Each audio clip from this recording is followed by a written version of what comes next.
Ladies and gentlemen, representatives of the Ministry of Foreign Affairs, the Ministry of Education, and of Camões, of other ministries and agencies involved in the national strategy, colleagues and friends from CDAC, from Synergias, and from the steering committee of the national strategy. My name is Liam Wegimont, and I'm the director of GENE, Global Education Network Europe. Thank you to colleagues from the steering committee of the national strategy for the kind invitation to address you. I'm sorry that I'm not with you in person in the beautiful Gulbenkian Foundation building and gardens. Nevertheless, I'm honored to speak to you today as you debate crucial issues around how we understand the world and ourselves and how we engage in order to change it towards greater justice and solidarity. I was asked to say something to you this afternoon about how we interrogate the world and ourselves from a development education perspective in times of crises and transformation. So from the start, I'd like to be a little contentious and to question the question. I have to admit I have a problem with the word interrogate in regard to global education and development education. And while I recognize the different nuances in English and Portuguese of the use of the word, I'd like nonetheless to problematize the term in a very particular way. While I speak to you now in mid-May, I wrote this draft on the 25th of April. My daughter, who's working next door in the room beside me, is named Katharina after Katharina Euphemia. For me, it's impossible. Remembering Cantar Alentejano, remembering those who fought for freedom here and elsewhere, when it was absolutely necessary. For me, it's impossible to use the term interrogate. It does not do justice to the promise of the 25th of April to use the term interrogate.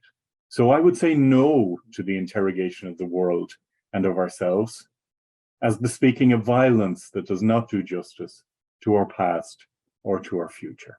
Yes, of course, to critically question, but also recognizing what is joyful and wonderful and hopeful and awesome about our world and ourselves.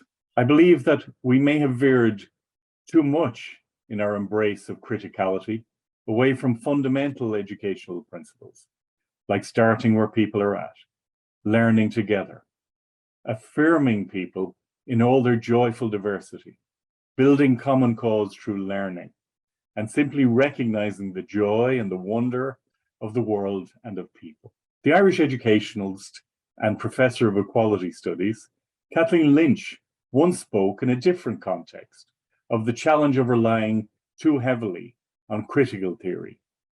She suggests it's like walking through a vegetable garden with someone who's very good at pointing out the weeds, but fairly useless when it comes to actually weeding, yet alone to digging or sowing seeds or watering or tending the crops.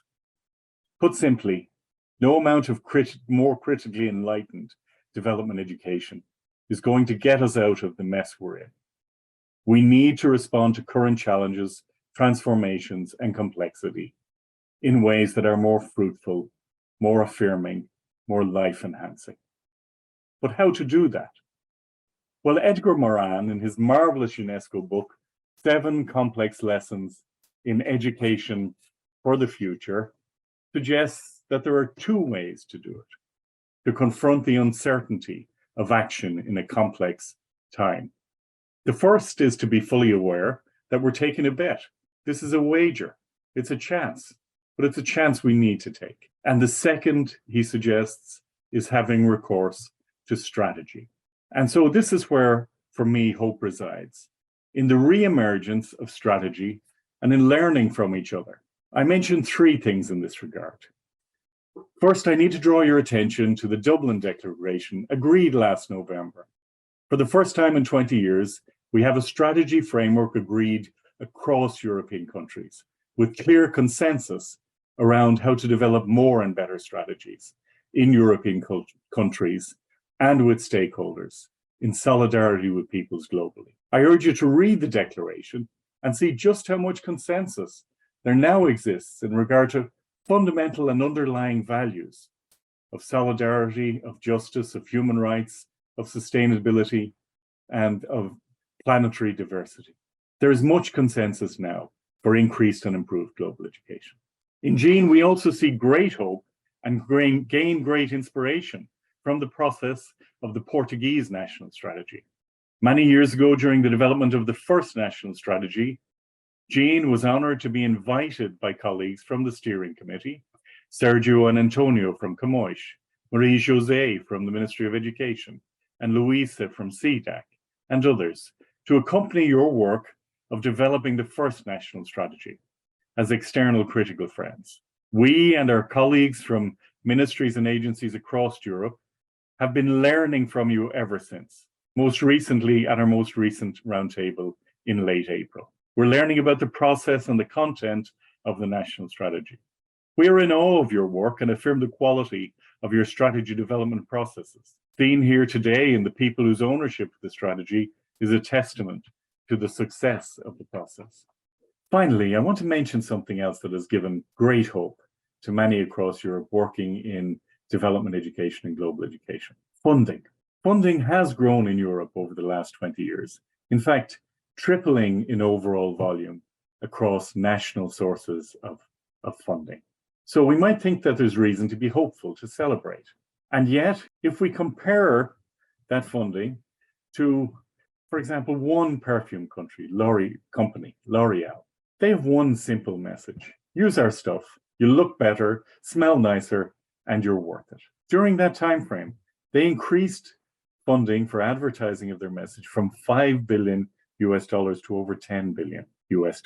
These are our competitors in a very busy market. I heard recently that on average, we get 10,000 messages a day from advertisers. And these are the messages with which we compete.